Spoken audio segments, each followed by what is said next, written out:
Sa mga nagre-request ng kung paano yung setup ko ng water drinker ko, ito lang po.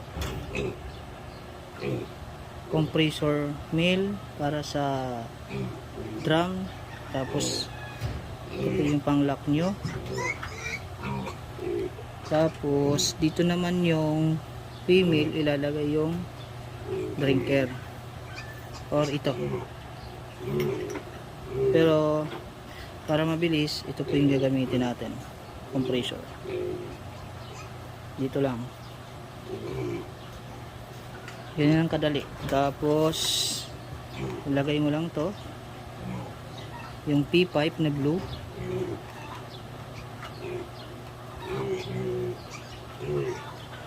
Yan.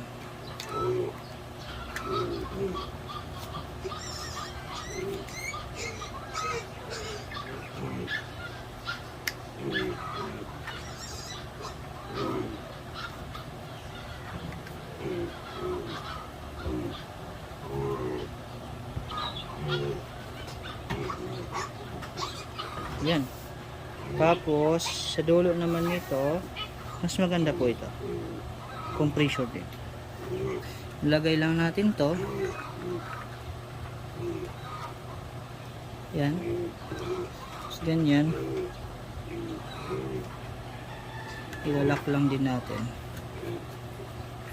Yan. Tapos bubutasan natin yung drum o yung timba o jug kung anong gamit nyo.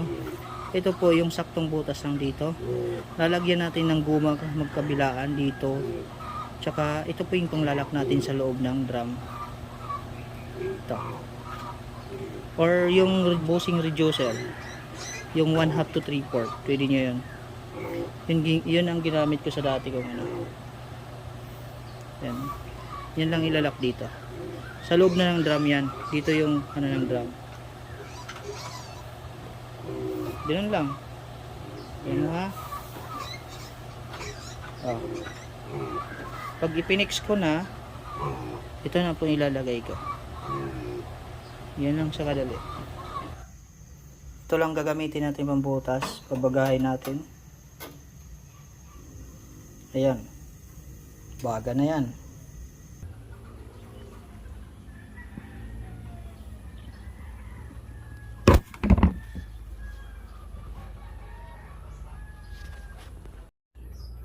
Ayan, butas na nga.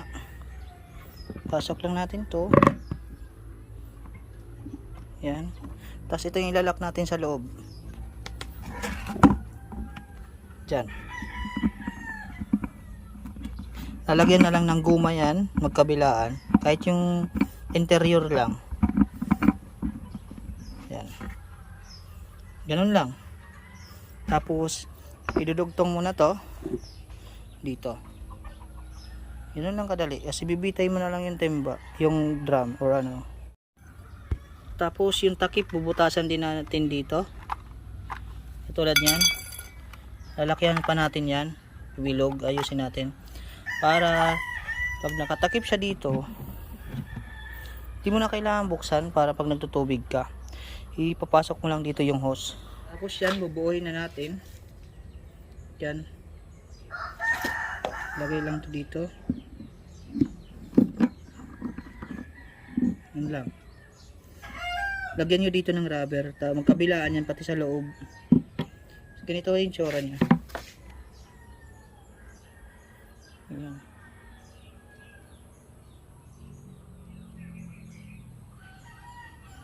Tapos na yan. Pagkabit na lang yan.